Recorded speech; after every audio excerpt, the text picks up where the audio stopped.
Order this regular meeting of the City of Waynesboro Planning Commission for March 21st, 2023. And Laurie, would you mind leading us in the Pledge of Allegiance? I pledge allegiance to the flag of the United States of America and to the republic for which it stands, one nation, under God, indivisible, with liberty and justice for all. Has everyone had a chance to review the agenda? Move to adopt the agenda. Everyone in favor of adopting the agenda? Aye. Everyone not in favor? The agenda is adopted. Has everyone had a chance to look at the minutes? Does anybody have any questions or comments? Nope. Everybody in favor of approving the minutes? I'll make a motion to approve the minutes from last month's meeting. Second. Everybody in favor of approving the minutes? Aye. Everyone not in favor? Minutes are approved.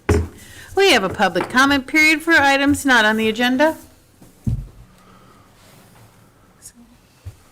Super. I think we're good to sail right on past number 4. We're going to have a public hearing for a conditional use permit request by Christopher Rice of Wilder Assets LLC to allow for a hair salon and skin care center in the RO Residential Office District at 1305 13th Street, Unit C2, Waynesboro, Virginia, tax map number 44-4-12-C2. And I think Allison is ready to give us a show.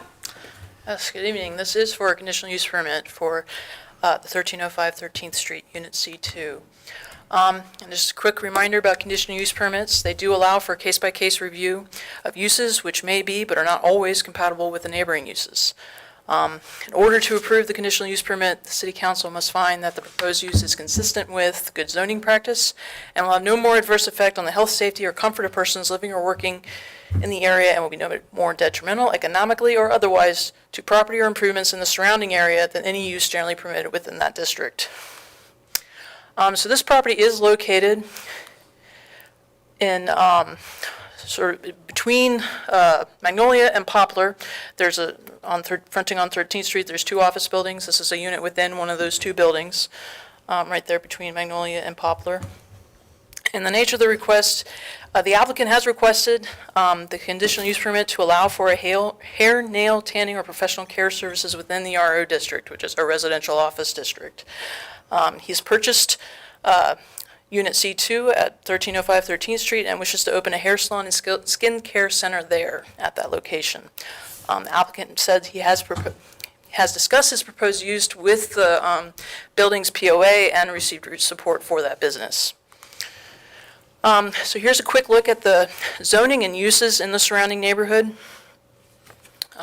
Subject property is located right here, and there is a good mix of zoning districts within that vicinity. You have the RMX to the north and west. You got the residential office along 13th Street and to the north and south where Summit Square is. And then you have the RS7 and RS5, which are 2 of our traditional residential districts. And east and west is primarily residential, single-family, duplexes, that sort of thing. And then to the north, you have a good mix of both residential and office uses. As far as the zoning classification goes in the RO district, this use is permitted by CUP. The comprehensive plan designates this parcel as medium-density residential. And per the zoning ordinance, the medium-density residential does support the development of residential housing also, along with certain compatible non-residential uses. And this neighborhood has traditionally been a mix of office and residential uses. And so the proposed use isn't inconsistent with the comprehensive plan designation. As far as nuisance goes, as I just said, the area is really already a good diverse mix of residential and office uses. It itself is located within an office building complex and should fit in with the surrounding neighborhood. As far as utilities go, all the utilities necessary for the business are present at the location, and it has on-site parking, which should take care of any parking-related concerns. And then finally, staff is recommending approval of the CUP with no conditions. Ready for any questions you might have. Awesome. I love to see it. Are we good? Lowry has a statement that he needs to read into the records. Go ahead, Lowry. I'll try to make this painless. Fellow commissioners, I would like to disclose that I own an office in this professional center, but have no ownership interest in the office that applied for this conditional use permit. I've consulted with the city attorney, who's advised that I do not have a conflict of interest and I'm able to lawfully participate. I'm confident that I am able to hear and vote on this matter impartially, but in the interest of transparency, I did want to let you all know that I own a nearby unit. Please add this into the minutes. Thank you. Okay, so I think we're ready to open the public hearing for the conditional use permit request by Christopher Rice of Wilder Assets LLC to allow for a hair salon and skincare center in the RO Residential Office District at 1305 13th Street, Unit C2, Waynesboro, Virginia, tax map number 44-4-12-C2. Is there anyone who'd like to? So I guess if the applicant would like to speak and address the commission, you're certainly able to at this time. Okay. You don't have to, come on. Anyone else have anything to say? So I can close the public hearing, right? Mm-hmm. So now we decide if we recommend it. Somebody want to make a motion? I can make that motion, Shannon. I'll make a motion to approve the conditional use permit requested by Christopher Rice of Wilder Assets LLC to allow for a hair salon and skincare center in the RO Residential Office District at 1305 13th Street, Unit C2, Waynesboro, Virginia, tax map number 44-4-12-C2. Do we have a second? Second. Everyone in favor? Aye. Everyone not in favor? And the motion carries. Now we have a public hearing for a preliminary plat request by D.R. Horton for a 167-lot residential subdivision on 17.344 acres located at 0 Holtman Parkway, Waynesboro, Virginia, tax map number 15-1-45A and 15-1-45B. And we have the lovely Alison ready to present for us again. Yes, so this is for a preliminary major subdivision plat on 17.344 acres, tax map numbers 15-1-45A and 45B. So this property is located basically right between Bridge Avenue and then the Food Lion Shopping Center. That's right there across the street. It consists of two parcels. Here's a couple screen grabs from Google Earth. One of the parcels is basically completely wooded at the moment. The other is being used as a field for farming. Not sure what crop, but soybeans. So the property itself consists of two parcels, a total of 17.344 acres. It is zoned RMF, which is our residential multifamily, and the comprehensive plan designation is high-density residential. As far as surrounding uses go, you have the district home property to the north, you have the Parkway Village apartments to the east, and then the Food Lion, DMV, there's mini stores there, I believe, sort of across the street, and then single-family residential, and then I believe this is the old Boy Scout building, and then Evershire, Ivy Commons, and Claybrook off to the west. So the multifamily residential district permits a variety of low to high density housing types. It includes single-family duplexes, multiplexes, multifamily buildings, and townhouses. This particular application is for a townhouse development, and within the RMF district, the townhouse maximum density is 10 units per acre with a minimum lot size of 2,000 square feet. So the nature of the request, this is a major subdivision preliminary plat that's by right with no waivers, meaning the city has no discretion to deny it as long as the applicant satisfies the requirements of our ordinance. It is for 167 lots for townhouse development.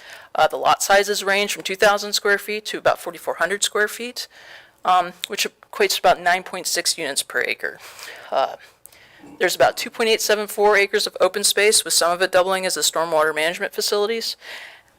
It also includes 1.7 acres of public right-of-way and 1.646 acres of private right-of-way, and then .362 acres for vegetative buffer along the northern boundary. So here's a look of the overall plat, and the next several slides will show each quadrant. But it has two entrances off of Hopeman, one down here directly across from Bridge, and then the other sort of across from the Food Lion Shopping Center. And it also provides for two interparcel connections to the north, to the northern property right here and here. And then the public right-of-ways are right here and here, the horizontal, and then the three horizontal right here are the public right-of-ways in addition to these horizontal ones, and then the private right-of-ways are primarily being used for parking, and they run through the center right here. And those will be maintained by HOA. So this is the northeast quadrant. You can see that interparcel connection to the north. And this is the southeastern quadrant, and here's the connection with Hopeman Parkway. And then here's the northwest section. And here again is the connection with the property to the north. And then finally, southwest quadrant with the connection with Hopeman Parkway. And then this is sort of a look of how it will fit in with the surrounding area.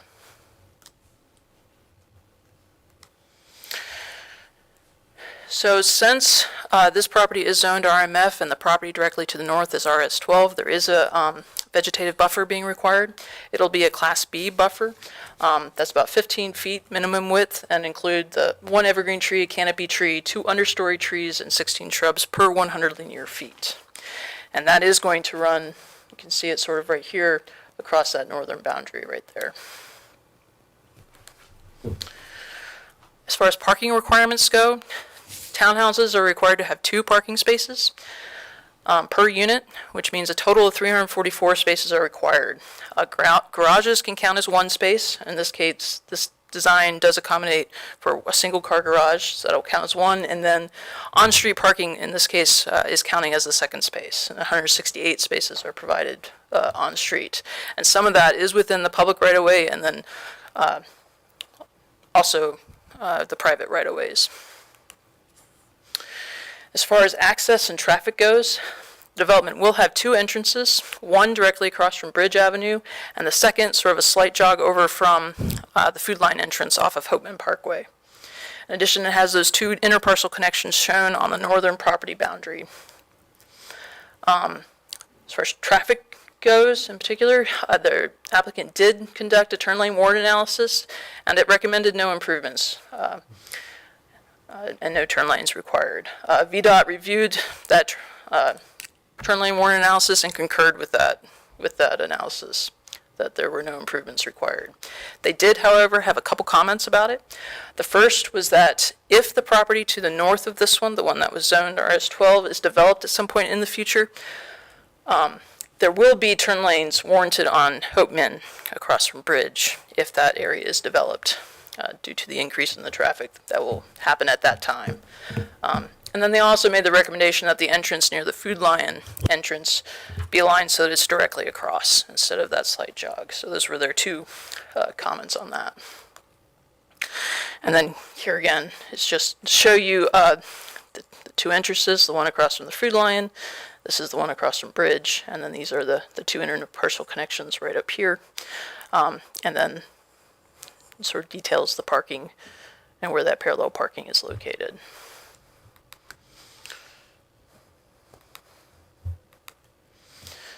And then you can see just that's that little jog over that the VDOT commented on. So as far as utilities and stormwater goes, there is public water and sewer available, and the underground utilities and the stormwater infrastructure are going to be reviewed and approved during the public improvement plan process. It's in the William Perry Elementary School District, and based on a presentation by the superintendent last fall, the city does not have concerns about capacity issues at this time. And so finally, the applicant does appear to have met the minimum standards of the subdivision and zoning ordinance, and therefore staff is recommending approval. That is all I have. I'm ready for any questions you might have. So did they even consider pedestrian crossing? That's exactly what I was thinking. Yep. Yeah, that's, I would imagine being that close to food line, Right. that, And Dollar General. yeah, that you're gonna have a lot of folks that, nice summer day. All right, every day. Yeah, right, exactly. Um, Short for all. That's where I get my groceries. I'm there 3 or 4 times a week on the way home. It's just, I pass it. And yeah, I mean, there's a lot of foot traffic back and forth. Already for the Already. existing apartment complex. Which is a good thing. Yeah. Yeah, and I'm not saying that's D.R. Horton's problem, but what's the thinking there? Is there anything we can do to address that? Or at least take it into consideration? I mean, if it's not something that we can do anything about, that's it, but. Well, I do think I'd have to check the specific place in the ordinance. And at what point it is triggered. But I do think we have a spot in our ordinance that does identify that those considerations could be made or essentially required by the development if they were shown on our comprehensive plan as such. And I believe we have looked at this area, and it is not, currently shown on our comprehensive plan as requiring a pedestrian connection.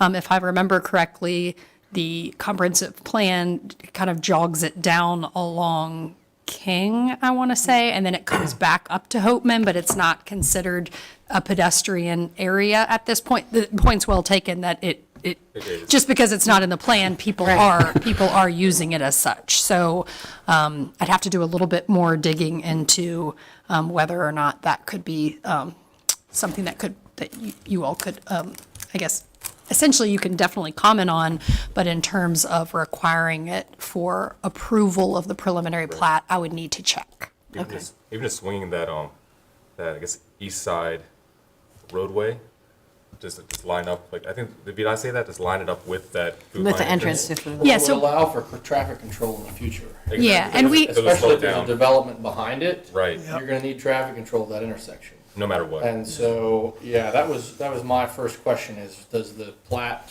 allow for alignment of those intersections? Right. Without loss of unit? yes, so we got those comments back from VDOT today. I did share them with the applicant. They actually identify that in a very preliminary previous submittal, they had it aligned. I don't know who, but there were some comments about wanting it more straight, I guess, into the subdivision, and then that got lost a little bit in translation. So no, I believe, and you can ask them, but I believe that they could show it aligning and also not affecting any of the units. Again, this is conceptual. There's a stormwater basin shown down there that hasn't been fully engineered and designed. But yes, that they could make that connection the way VDOT recommended. But you can ask them more specifically. Not having it straight would have a traffic control impact in the neighborhood too. Right. You can tear That's through exactly what I was there. So thinking. I think that would be, Yep. from a planning perspective, that would certainly be desirable Oh for my residents goodness, in the yes. neighborhood. That's on Hopeman Parkway, though, the one road that changes speeds more time than any road in, Right. and so maybe we need to, as a larger program, we need to think about making that a more uniform speed limit, because I think it changes 4 or 5 times 45, 25, 35. from Delphine to Main Street, Right. within very short distances, and there's a school there, and I don't think anything's been changed since we put in all the new development there, so it's just something to consider. Well, and none of that new development, I mean, I haven't been that way in a couple of weeks, but there's no pedestrian access on Hopeman for any of that new Which is development. unfortunate. And that was the other thing that I noticed about the map was there's no plan to incorporate pedestrian access along Hopeman. And if we continue to develop and the zoning district map calls for all high density along that corridor, Right. and we're gonna have it'll be in 5, 10 years from now, when we get done developing that area, the onus will be on the city to come back and put sidewalks in, Right. instead of having the developers do it along the way. I don't, That was another concern that I had. And I think there is, the point's definitely well taken, like what is on the map currently. So the greenway at that location is going up kind of through the northern area. So there is a pedestrian connection planned, but the point's well taken that it's more recreational in nature and that it likely doesn't serve kind of the same identified use as someone trying to get to the grocery store or trying to get right next to a property specifically adjacent. So I only bring it up when I'm talking to that portion of code that I know about that says, if it's shown on your comprehensive plan as a pedestrian connection, then we have a little bit more leg to stand on in terms of that. But I can continue to look into that certainly. We applied for a grant for a pedestrian and bicycle wide plan. We haven't heard back about that grant yet, which is unfortunate because we were supposed to hear months ago and we keep checking and they haven't awarded them yet.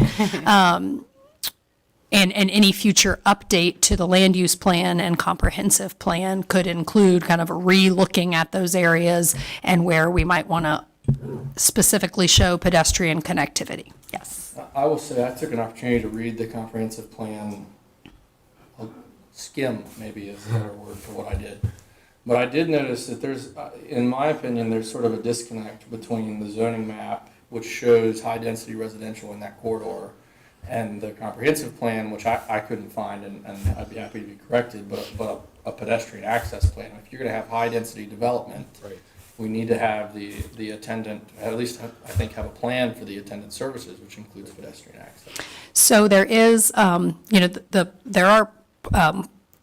the comprehensive plan is a little bit disjointed as far as like being one document. So we have a 2008 land use map. Right. And then we have what was done in 2018, that is our comprehensive plan that does have more of kind of a strategic plan element to it. But then there is a 2018 transportation plan that it goes along with the comprehensive plan, but I think the point is also well taken that the 2008 land use map is certainly something, and in coordination with that and bike and pedestrian facilities could be updated. I think aren't we required to update it? We're probably a little. We are required to review our comprehensive plan every 5 years. Oh, So I'm talking about the land use map. Where are we? 2008 was centuries ago. Yeah. So technically the last update of our comprehensive plan was 2018. Right. So 2023, we're in that 5-year timeframe.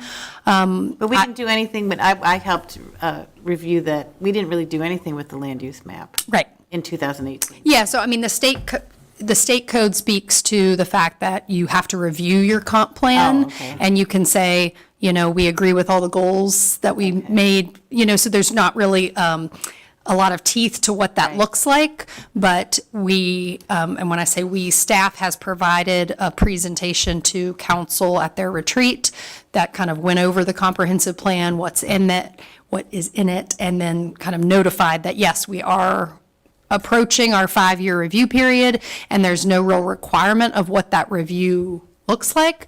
But, from a staff perspective, if nothing else, reviewing and updating the land use map Right. and bicycle and pedestrian infrastructure to kind of go along with what was done in 2018 is something that we will likely be recommending that council kind of direct us to do for our 5-year review. Right. So in regards to this public hearing, and maybe I'm asking too soon, I don't know if I don't think that this can hold us back or should hold us back on approval of the preliminary plat. I won't say that specifically. So what I want to be clear to everyone is that this doesn't go to council. Right. So this is very different from most things that you do. And it was a change that was done in the subdivision ordinance Right. back in July. So you, the planning commission, approve preliminary plats now. So with that being said, if you have very specific questions related to a pedestrian connection, I think you would have the ability to table a request to allow staff time to kind of look into that more. So I will say that, because if, that would be something that I might need to run through legal counsel or kind of work through, because from, I agree that it's a good idea, and it's something that we could ask about.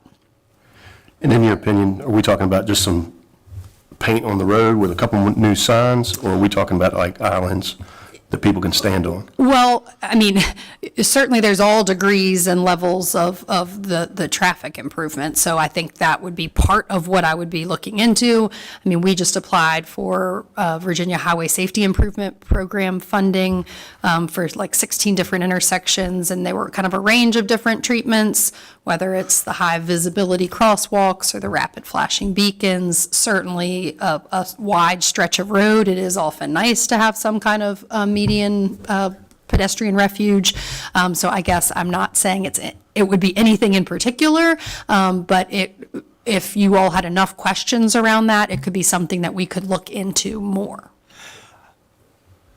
With the on-street parking, has the fire department reviewed this? Because I know that in some of the past subdivision plats we've reviewed, that has been an issue because the roads weren't installed wide enough to allow for on-street parking and fire department. Yeah, so this has been reviewed by Public Works and the fire department.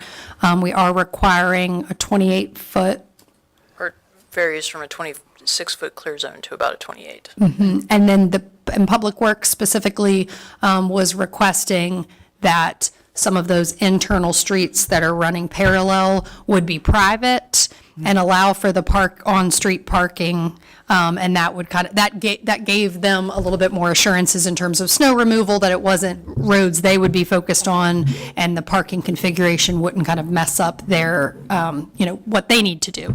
But yes, it has been reviewed by both departments, and their comments have been provided, yes. Because my biggest thing is I wish the lots were bigger. Because it looks like we're trying to put 10 pounds of sugar in a 5-pound sack. So the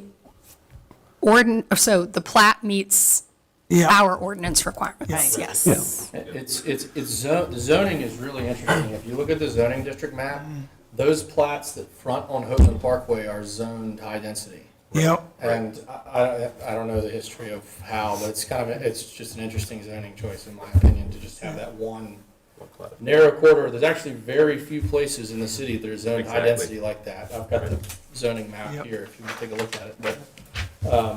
But yeah, there are a lot of units yep. going into a small space in that part of in a sort of interesting part of town, in my opinion. But it's a by right Yep, division. Honestly, I personally don't mind seeing that type of high density, as long as there's, like you're talking about, that space for foot traffic and that safety for the humans that are going to be living there. And there are sidewalks required internally. Right, that's all that. But yes, the idea of the pedestrian connection, I think it's good. I just need to do a little bit more work into kind of The looking into sidewalks that. stopped at the entrance of that roadway where it funnels in. It looks like the sidewalk doesn't actually come all the way out to the road. I noticed that on the map as well, that the sidewalks appear to end at the sort of terminus of the widening. Which doesn't really help for humans trying to walk. Doesn't that. facilitate Right. foot traffic to the public road, I agree. Right. Okay, so, And I guess if we weren't going to require if there isn't going to be a pedestrian connection, then I think it's, we don't want to funnel people that way, but of course, people are going to do it anyway, and we want to create safety there. And why wouldn't we? yep. any more questions? I think we can probably open the public hearing now. Want to open the public hearing for a preliminary plat request by D.R. Horton for 167 lot residential subdivision on 17.344 acres located at 0 Houghton Parkway, Waynesboro, Virginia, tax map numbers 15-1-45A and 15-1-45B. So, And the applicant is here. okay, I was going to say, if the applicant wants to approach the podium with any comments, I'm happy to answer any questions you have. can you just give us your name and address when you, Jeremy Fox, engineer of record for D.R. Horton. okay, I'm in 102 Wilson Lane, Stanton. oh, okay. So what's your thoughts on lining up their driveway? Like, is it going to be difficult? Is it going to wreck your subdivision? Lining up the driveway. Lining up the driveway with the food line entrance? Yeah. That's- Oh, yeah, no, so the early iteration, being familiar with VDOT standards, I actually had that aligned. And before Leslie's time here, we met preliminarily, and the city of Waynesboro kind of wanted it more straight. They had commented on the awkwardness of the angle. But I don't see any issues with meeting VDOT standards with angling that back to meet that intersection. Oh, okay, so So it's we're been- telling you one thing and then we're telling you something Yeah, else? it's been vetted, but there's no issue with making that work. Oh, okay, okay. I just wanted to check with you because I would hate for it to be to your demise. Yeah, no, it's, I think I asked this question of staff, but would adding a pedestrian connection there impact the number of lots? Or number of units? so you're talking about like once you get into Hopeman Parkway? Yeah, I mean, if you align it across and then you added a pedestrian. Oh, connection, no. You're not gonna lose units, No. I guess is what I'm asking. Yeah, No, we've been looking at several stormwater management options. Initially, we had carved out a space there for a stormwater basin. But here recently, we're looking at the 1% rule to the drainage areas we're doing. So it's probably going to be more point source biofilters. And then we'll handle detention with the 1% draining to the tributaries. okay. You don't have room for a nice BMP somewhere on the flat? Yeah, we do right now. It's up there. Is that the empty area at the top? Yeah. Corner? Okay. What about swing set in the playground? If it was in the ordinance, we would have it. Fair enough. Fair enough. Maybe the developer will proffer to build a pedestrian bridge to address our pedestrian. Yeah, I mean, I'm with you on the pedestrian access to food line. I know that's a hot item there, and I know a lot of people go there. Well, and there's a school just down the road. And, the developer's happy to run the sidewalk as far down Yeah. to Okay. Hopeman Parkway, but then you get into a roadside ditch, and, you're looking at reconfiguring your rural section there to a more urban Yeah. type, so. Which is coming close to that anyway. We'll see about all the development. That's exactly what we're trying to do. You're familiar with D.W. Harper, I guess? They're the developer on the project. D.R. Horton? D.R. Horton, I'm sorry. Yes. Do they have a physical office in this geographic area? They are in Richmond, as their Okay. closest. And was there any discussion or accommodation in the course of this development around affordable housing? I have not had that with them, but I know their price point. They've actually done a lot of due diligence work around the valley area, but specifically to affordable housing, I do not know that. Do you know what the price point for these units is gonna be? Not right off. Do you know what the square footage of the units is gonna be? They're about 1,200, I want to say. Okay. 2-bedroom, 3-bedroom? units? Yeah, they're all more than one bedroom. And then like 2-bedroom, 2-bath, something like that? Yeah. All things being equal, when do you want to start? So the projected build-out's in 2025, so, I mean, they're going to be hitting the ground running Yeah, pretty as soon as all the permits and everything are put in place and approvals. They're planning on starting as soon as possible. Now, is the idea to connect this with Evershire? So, Some point- talking to the city of Waynesboro, the connection would be made to Quisenberry or Ivy Commons. Yeah, okay. So that would be the connection from Bridge up through this development into Ivy Commons. Okay. And I don't know if, I know there's been several iterations to the parcel to the north of just kind of playing around with single-family stuff. Just talking to Waynesboro, I'm not sure if that's ever going to happen or not, but I'm sorry, I thought there was a conservation easement to the north. Am I thinking of a different property? Yeah, I think Yeah. you're It's a going the other way from the 15-foot district. buffer. Okay. I think there's conservation up there as well. I don't know if it's all in conservation, but Okay. Because you can get rid of those connectors and build a playground. Yeah, there you go. Sounds like they might need a parking lot more than they need a place. To be honest, I have more than 2 cars, I'm sure the problem's not in the plan, it's in the ordinance. Well, yeah. And just for clarification too, the driveway spot does not count as one of your spaces, so you do, Not that it's a lot of extra, but that is essentially kind of a roundabout way of having some guest parking affordability because your driveway spot does not count as one of those, knowing that most people have more than two and/or don't like to block in their spouse in the garage. Right. And most people fill their garage full of stuff. They want to park. Yeah. Okay, any other questions for the applicant?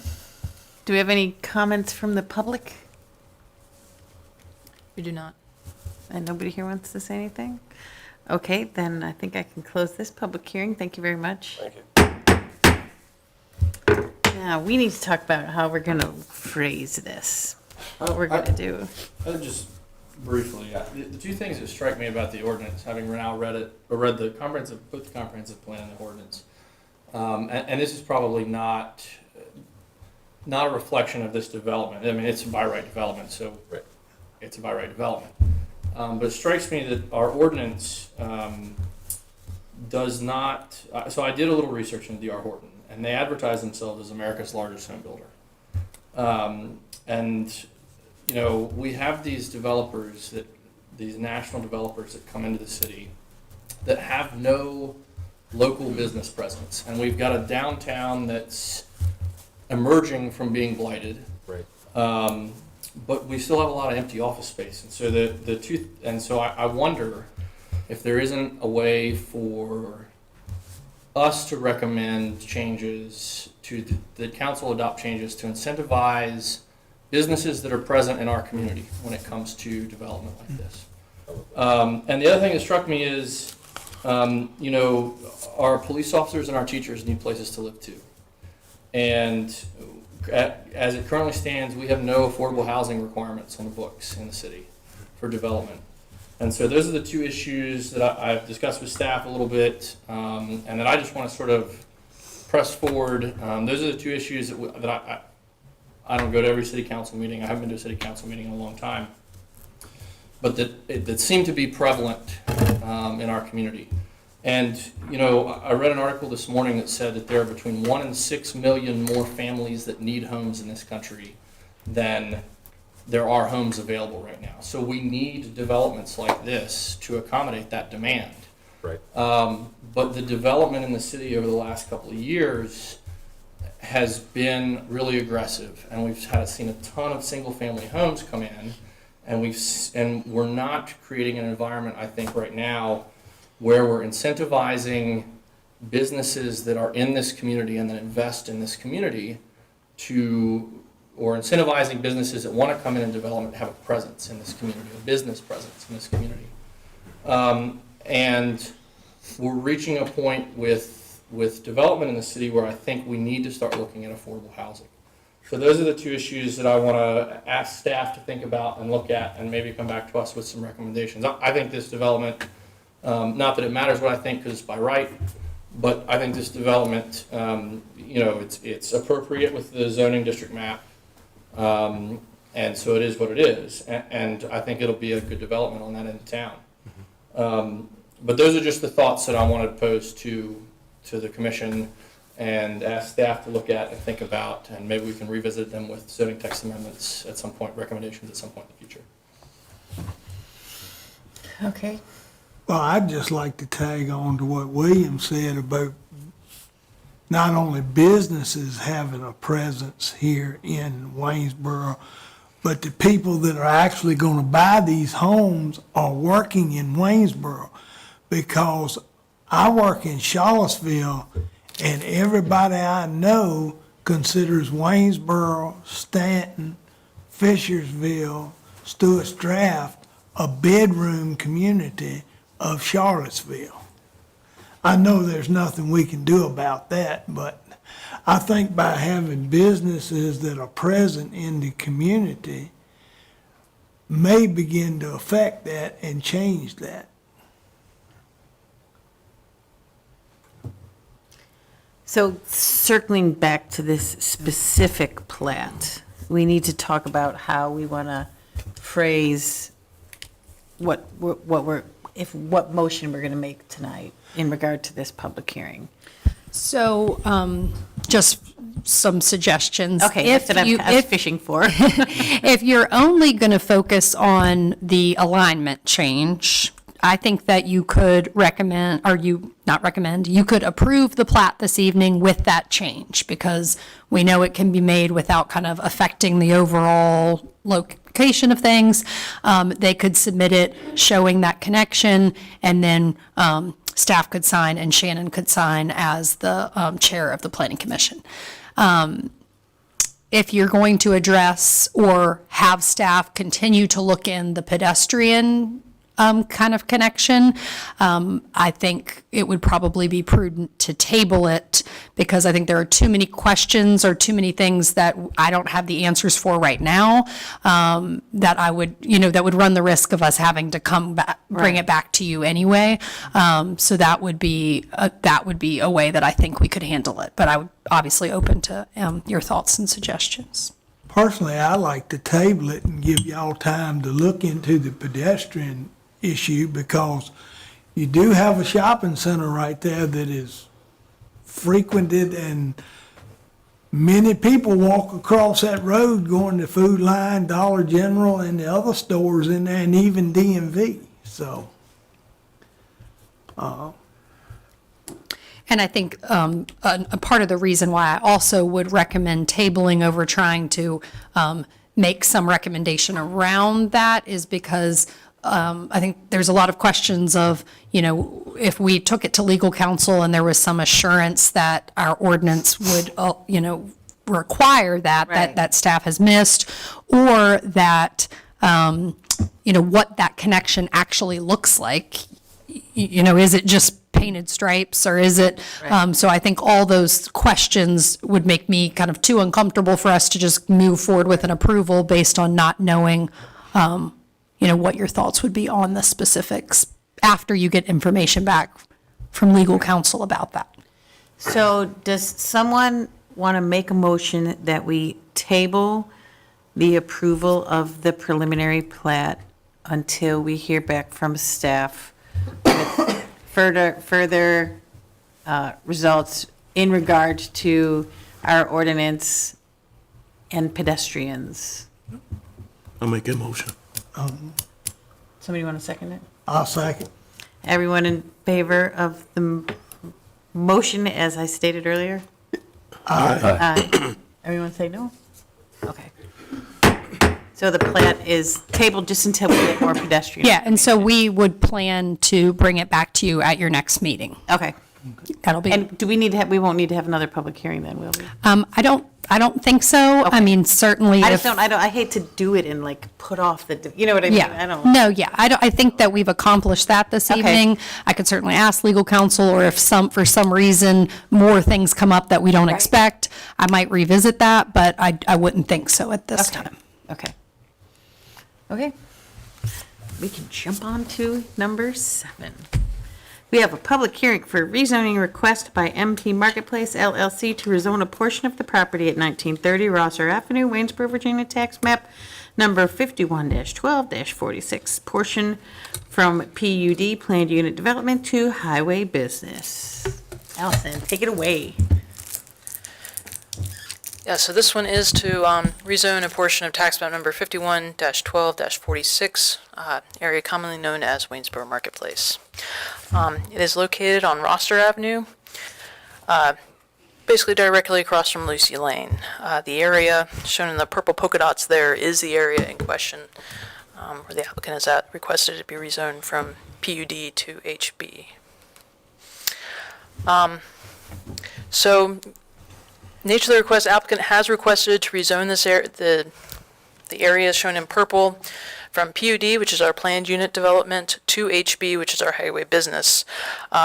It will permit for additional commercial development, and the applicant has noted that it's in response to current market conditions and continued commercial interest in the property. So this is the current zoning of the surrounding area. The subject parcel itself is a mix of highway business, HB, and PUD. And the history of the property, it was home to the former Ladd Elementary School, which was closed back in 2014. In 2015, the property was rezoned from RS7, which is our traditional residential, to the planned unit development and highway business. And then in 2016, it was rezoned again to increase the amount of area within the highway business zoned district versus the PUD. So this is a look at the 2016 concept that was approved as part of that rezoning. It showed the commercial on the front portion of the property, and then 53 townhouses built in the rear of the property. The proffers at that time included an enhanced vegetative buffer between the development and the Brandon Circle townhouses. It also included traffic improvements on Rosser Avenue, and a note that the private infrastructure would be maintained by a POA and an HOA.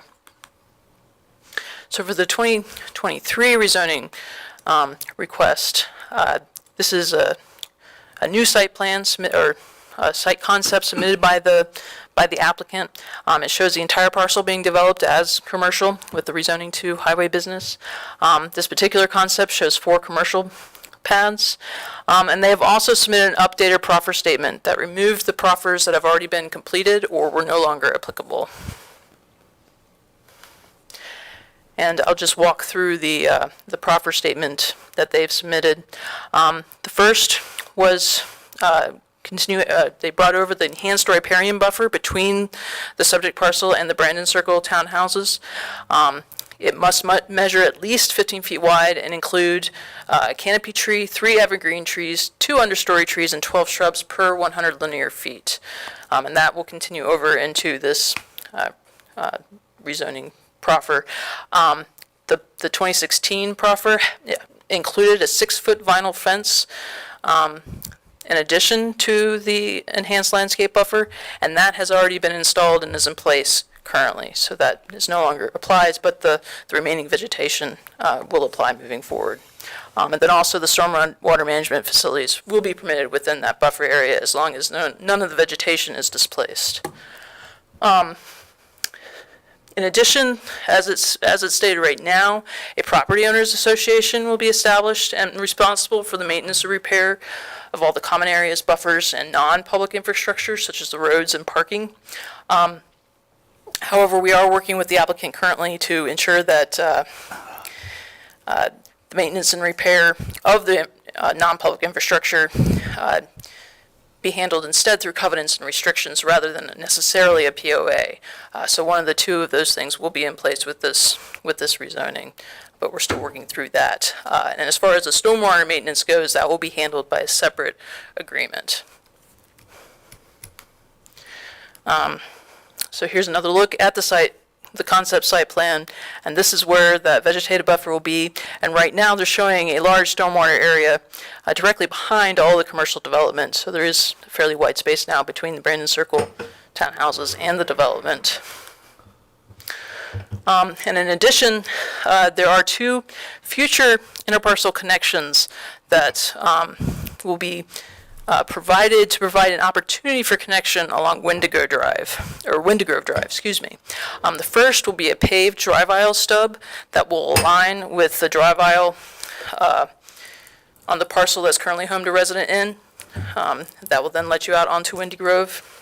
It'll be constructed within 10 feet of the property line, and then there will be an easement in place to ensure that in the future, should the adjoining party wish to, that could be connected. And then there will be a second 40-foot easement that will be provided to tax map numbers 51-21, parcels 2, 3, and 4, that will accommodate a second connection should that property right there ever be developed, and that will allow for a connection there as well. And having the 2 gives the flexibility to decide which one might work in the future. And here's a look at where those were. The first one with the Residence Inn would be right here. It's not currently shown on the concept plan, but this is where it would be. And then the second option would be with the 40-foot easement would be provided in this area right here to allow for a connection out. And these connections would primarily be for, assumed to be for traffic from the surrounding neighborhoods, the Wendigrove apartments and the neighborhoods back there, so they don't actually have to go all the way out to Rosser and alleviate some of the congestion on that road. As far as infrastructure goes for the development and the rezoning, underground utilities and stormwater infrastructure will be reviewed and approved during the site plan review process. And there is adequate water and sewer capacity overall to allow for additional development. And as far as traffic goes, during the original rezoning back in 2015, there was a traffic impact analysis completed. At that time, it was assumed that the entire site would be a commercial development with a big box store like Costco or Sam's Club, grocery store, fast food restaurants, and a gas station with a convenience store. And once that was fully built out, the TIA estimated there would be about 11,223 vehicular trips a day. And that TIA did recommend a number of off-site improvements along Rosser. And those were proffered as part of the 2015 rezoning, and then they were revised as part of the 2016 rezoning. So in the 2016 rezoning, they did a comparative traffic analysis. And that was when they were shifting some of that land from the PUD into the HB zone district. And that traffic analysis assumed the entire site would be a mix of residential and commercial, with those 53 townhouses, grocery store, fast food restaurants, hotel, and then small shop space. And with that being fully built out, it was estimated to generate 10,678 vehicular trips a day, which is about 500 less than the original. And so the traffic proffers were slightly revised with the revised site plan, and those improvements were completed in 2022 before the Sheets and the Chipotle and the current development along there opened. So I'm going to walk through those proffered improvements that were completed. The first one was a continuous right turn lane on Rosser. Basically starts right after the Exxon right here and continues, allows for that right in, and then continues up to the light at Lucy. The second was a left turn lane serving the southbound approach of Rosser to the Lucy Lane intersection, and then the closure of the opening in the median there. So close the median, I believe is in this area, and created that left turn lane right here. The third was a restriping of Lucy Lane to allow for through movements. So this was, in addition to being able to turn left and right, you can now go straight through. And then traffic signal modifications were made to allow for all the new movements at this intersection, the through traffic, the left turn. And then it also recommended the full closure of the median on Rosser between the left turn lane at Lou DeWitt and the northbound turn lane at Lucy Lane. So basically they are right in front of the Starbucks and the 7-Eleven KFC area, right there. And then the final one was that crosswalks would be provided across Lucy Lane and then Rosser Avenue, and they would include the pedestrian signals and handicap accessible curb ramps. So that's this right here. So all of those were completed late last year. And so for this rezoning, there was another comparative traffic analysis done, and it took into account the current commercial tenants along the front of the property. In addition, it had a high turnover restaurant, hotel, and then 2 acres for additional shopping centers. And once fully built out, that analysis estimated 8,116 vehicular trips a day, which is about 3,000 less than the 2015 impact analysis. And there were no additional traffic improvements recommended, and VDOT did concur with this finding during their review. Now, as far as the comprehensive plan designation goes, it is designated as institutional. However, the land use plan was created prior to the closure of Ladd Elementary. And so in this case, given the HB zoning along the north and the sort of southwest, this is a commercial corridor, and staff doesn't believe that this rezoning would be inconsistent with the designation of the surrounding properties. And so staff is recommending approval of the rezoning with the proffers as they are described in the most recent proffer statement, which is dated March 6, 2023. That is all I have for you. And the applicant is here to answer any additional questions you may have, and so am I. My first question is, if we make this change, will the entire tract be under one zoning, or, okay. Yeah, it would be. It'd be more uniform. And I guess it'll be before the applicant. I'll have a question for the applicant later. Okay, so I think we can probably officially open the public hearing. I'm going to open the public hearing for a rezoning request by MP Marketplace LLC to rezone a portion of the property at 1930 Rosser Avenue, Waynesboro, Virginia, tax map number 51-12-46, portion from PUD, planned unit development, to highway business. So if the applicant wants to approach the podium, please. You're supposed to give your name and your address. Absolutely. Seth Roderick. I'm with Monteverde Engineering and Design Studio in Harrisonburg, Virginia.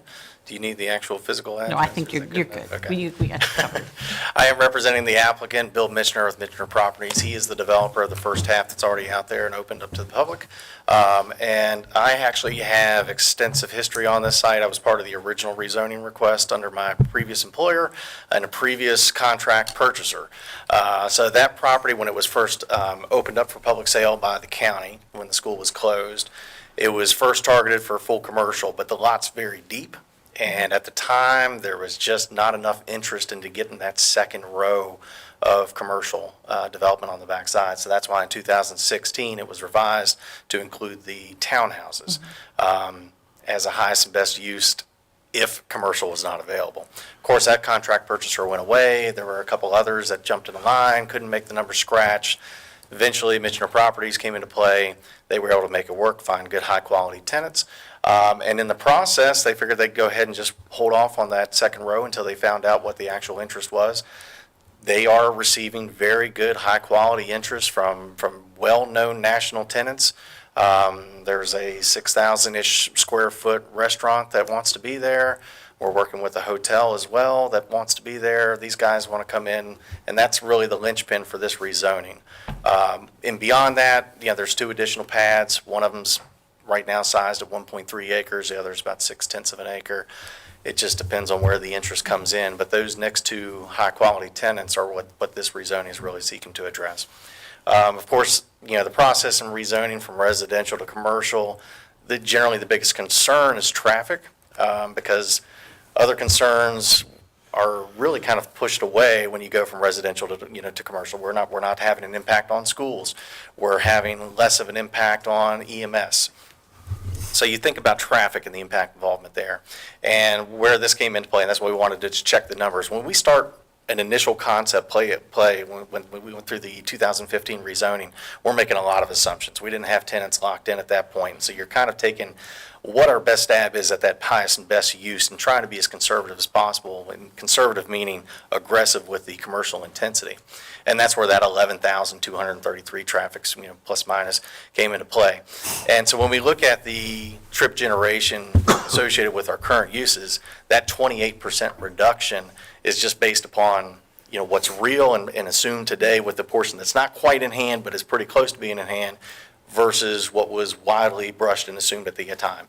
And that early stab is what drove all of those traffic improvements. Those traffic improvements were assuming that extra 28% of traffic. So with this change in use and what's actually built out there today, it's easy to assume that 28% less traffic than what was originally designed for can be accommodated. So from a traffic standpoint, we feel very, very comfortable that this is not going to have any type of adverse impact versus what was originally designed for and the improvements that were installed. And like I say, then beyond that, the next item we definitely want to look at and be conscious of is, of course, the impact of the adjoining properties. Again, carryover from my original involvement on the project, when I met with the Brandon Circle HOA at that time, I reintroduced myself to the same group again today, saw some familiar faces many years later. Somehow they recognized me. That seemed very improbable to me. Great group of people, very interested in the project. Tossed it out to see if there were any tangible concerns that we could potentially address as part of this change. And there weren't really anything that was thrown out as being a concern that we could address through proffers. They were, I think, probably like a lot of people, more interested in having commercial next to them than townhouses. Of course, they would prefer if there was nothing, but that wasn't an option at the time. And so one thing we wanted to do as part of this is certainly, no question, if, ands, or buts, to continue that enhanced landscape buffer. You know, the fence is already constructed, the vegetation will go in as the property is developed. And the reason for that is just to make sure that there's not construction traffic running over the root systems of the trees and shrubs and everything that'll go in place. So the next phase of development, if this is approved, would be that construction of that regional detention facility. And so the vegetation would go in at that time, and that's controlled by proffers. So that'll give them that buffer earlier on than they would if it was just going to be townhouses in the back. So they were happy to understand that that's still retained. Quite frankly, this is not a proffer condition, but if you saw the concept plan, if that continues forward with the tenants that we have in place, there's going to be a lot more room between them and any type of physical structure than there would have under the original plan. So we feel pretty good about that. And again, I asked them to please reach out to me following that meeting, which was bad with dates. It was probably at least a month ago. And they have my contact information to let me know if there was anything that came up, any additional questions. And I haven't heard anything, but I take that as a good sign. I take that as, usually if as you know, you all get to hear it. If you're not a good neighbor and people don't want you there, you're going to hear it. You're going to get those phone calls, you're going to get those emails, and usually the absence of that is as good as we can hope for on the development side. So with that, outside of that, I think it's pretty self-explanatory. Like I say, it's going back to the original intent, which is highest and best use of full commercial. Add to that taxpayer base, get some good high-quality tenants back on Rosser Avenue where those want to be. With that, I'm happy to answer any questions. I'm just curious, you had mentioned a hotel. That would be the 6th hotel within a stone's throw of each other. Yeah. Yeah. Well, it's within a stone's throw of the interstate. That's where that comes from. Yeah. But it also is just a testament, I think, to people wanting to visit this area. I mean, I think that's a good sign for what Waynesboro has going for it, being its proximity to the national parks and other recreational activities. This becomes a higher. You'll see more hotels in the future, I'm sure. Yeah. Thank you for doing your due diligence with that community. I really appreciate that. Absolutely. As a person who cycles a lot and sees a lot of those people walking their dogs. Yeah. And just living there. Yeah. My mother-in-law, she lives a little bit further back in that community, but still, I appreciate you going the extra step in talking with that HOA. Oh, it was my pleasure. I mean, like I say, great group of people. Yeah. You answered my question. Oh, excellent. I noticed that 2 of the pads are built out on your rendering and 2 are not. Do you have commitments from tenants for the 2 that are built out? The 2, they're in varying stages of commitments. We have a strong LOI on the restaurant and I believe an agreement in place for the hotel. I'm also working for the hotel developer on theirs, and they're interested to move as quick as reasonably possible on theirs. And it's not a super large hotel as well. Most hotels you'll see in the range of anywhere between, say, 95, 115 rooms. This is, I think, 63. It's a smaller, it's also designed for extended stays, so it's more of a suite, all suites kind of hotel. Yeah. So a little bit different clientele maybe. Which lines up with the Holiday Inn Suites. Yeah. Yeah, the closest one I know of is in Fishersville. This is great. Yeah. So would the plan be then to develop the other 2 pads as you get tenants? Yes. Correct, yeah. Assuming that the restaurant continues to move forward as they've indicated, like I say, there's not a formal, contract to hold them in place, but they have shown strong interest. There's an agreed upon terms and a letter of interest. And they're kind of waiting for this stage to move into that next range. What we've heard is that their real estate committee is, kind of the last step and that they are very much in favor of it and they just need to pull the final trigger. Once they go in and that name becomes a little more public, I don't think it's going to take long for the others to move forward. It's a nice, well-known national restaurant. I hope it's a steakhouse. There may be some stakes involved. I know from when we were talking about the 2 different connections, it makes more sense for the Holiday Inn connection than it does for that closer to 7-Eleven connection, because it's already a little bit of a mess due to the Wendy's, the Sakura, the 7-Eleven. Totally agree. Yeah. And that's why we are, if you notice, the language of the proffer condition is to construct that stub. We can't force the residents in to make that connection, but we're hopeful that they, will want to make that connection at some point. We'll take a relocation of their dumpster pad, but we think that that's a high probability. It's at grade. There's going to be synergy between the different Right. uses, et cetera, right? So we're hopeful that that'll occur. The other one gives me pause. My background is a traffic engineer, so I see issues like that, and it gives me a little bit of pause.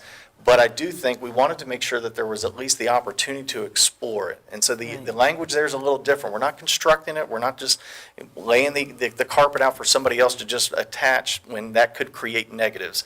But if there are positives to be found, we're creating the easement to where it can be a joint discussion when you guys, the one thing we really thought of is if you know, that vacant land is really hard to develop as it stands right now. But if somebody wanted to redevelop that entire corner, tear down the Exxon, you know, just opening the doors of possibilities, that could be 10 years down the road, 15, 20, we don't know. But if somebody were to do that, there may be an attractive way to go about having that connection to the development without necessarily pushing all the way out straight to Windy Grove. Right. I don't think we want to push traffic to that location because of the backup Q links, as you mentioned, onto Windy Grove, onto Rosser. But that doesn't mean that a connection should be ruled out. And so we're trying to just leave that door open. Any more questions for the applicant? All right. Thank you very all much for your a very time. well informed presentation. Do you have any comments from the general public via email or anything? We do not. Okay, so I'm going to close the public hearing. So I think, once again, we are faced with a land use map that doesn't really reflect where we are. Since there was a school there when that land use map was written. Thoughts? I'm all about it. Yeah. Yeah, I mean, Yeah, I makes think sense. it's a great idea. What else is already there? Yeah. Really well, especially a small- Certainly seems practical and a good fit and well thought Yeah. out. So, So move to approve?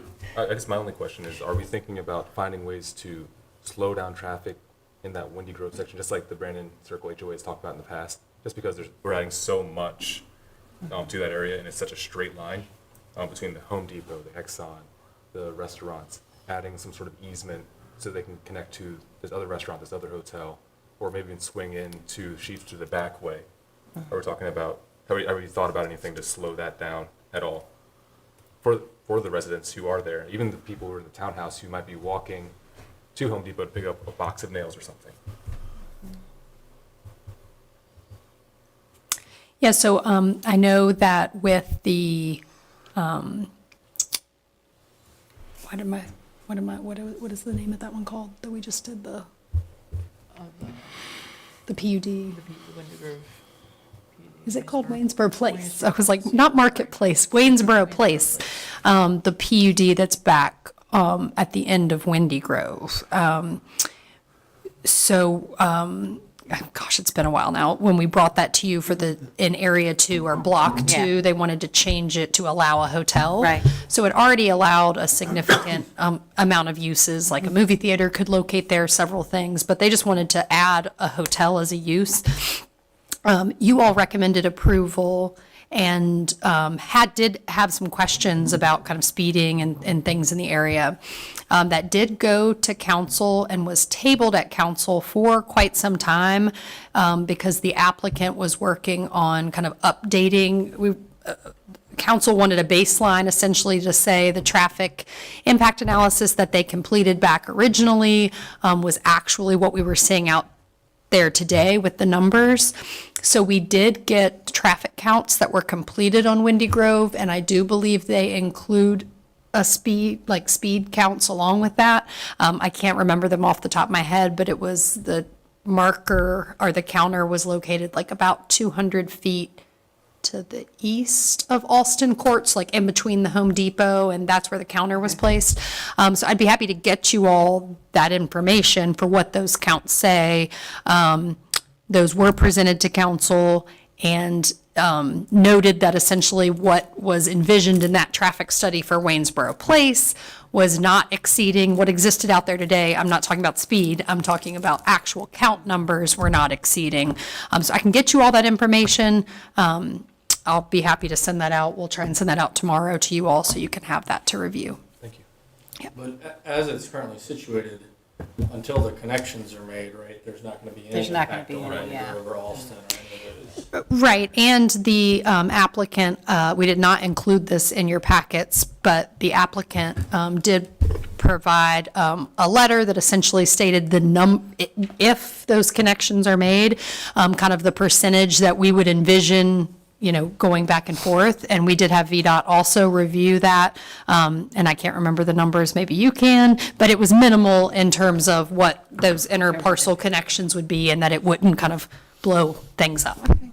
And because in the original traffic study, that connection wasn't envisioned, so staff just wanted kind of that fleshed out, and they did provide a letter to that, and VDOT reviewed it and confirmed. Okay. I feel really good about it. Yep. I say we go for it. It makes sense to me. So somebody want to make a motion? Move to approve. I do have one thing, just for clarification. So the proffer that we're working out about it currently says Property Owners Association, but they'd like the ability to be able to do it through covenants and restrictions. We are allowed to amend proffers in between your meeting and council's meeting. We have to have them in place before council's public hearing. So I just want you to be aware that we are working to make that clear. Certainly, the intent is still the same, that Right. they would be maintained. But if you recommend it if you're recommending approval with the proffers, just be mindful that those may shift related to that. Okay. Does someone want to make a motion to, let me see, make sure I say this right.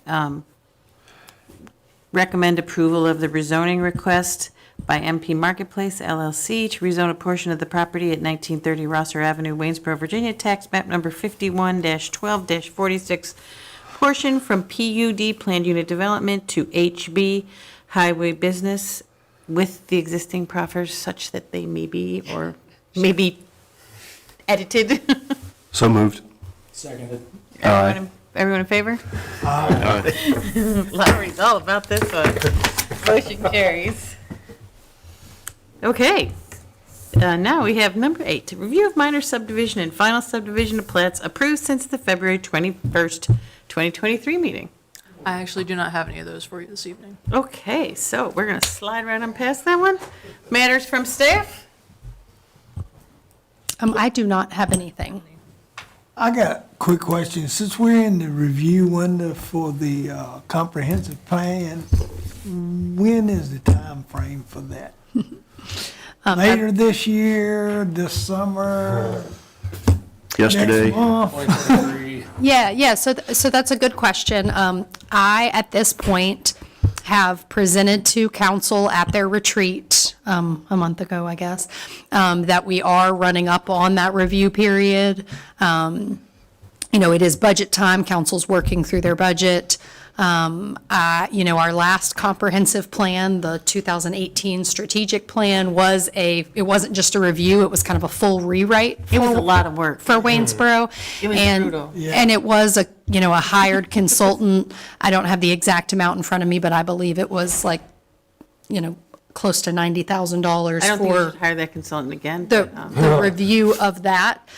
So I don't know the direction we're going to take. Is it going to be more of a review of the 2008 land use map, kind of checking in on the data and the goals and the information from 2018 and kind of reaffirming, or kind of coming to you all and saying, do we still agree with these things? So I don't know the specific direction it's going to take yet. We will be bringing that back to council soon, probably with some more specific recommendations that we have, which, nothing definitive yet, but likely the 2008 land use map really needs attention. Yeah. Maybe some bike and pedestrian related planning.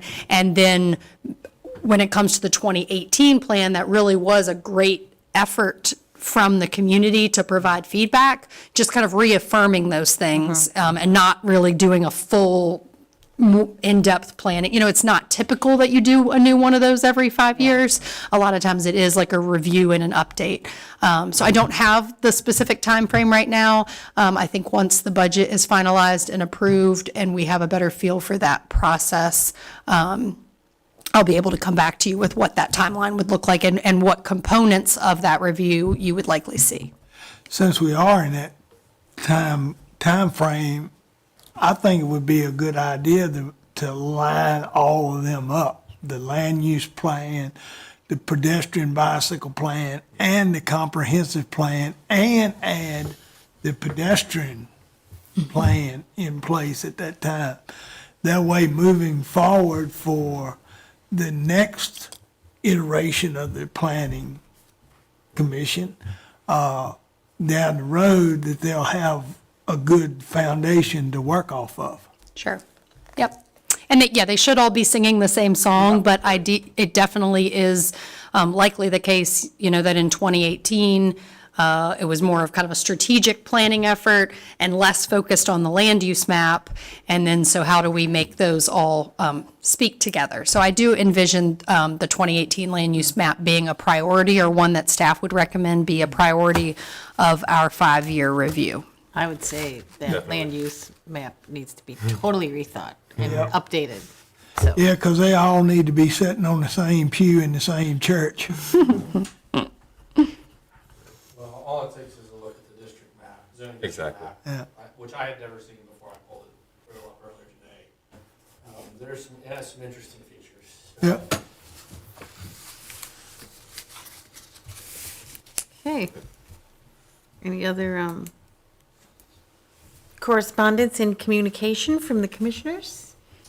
I do not have anything from our,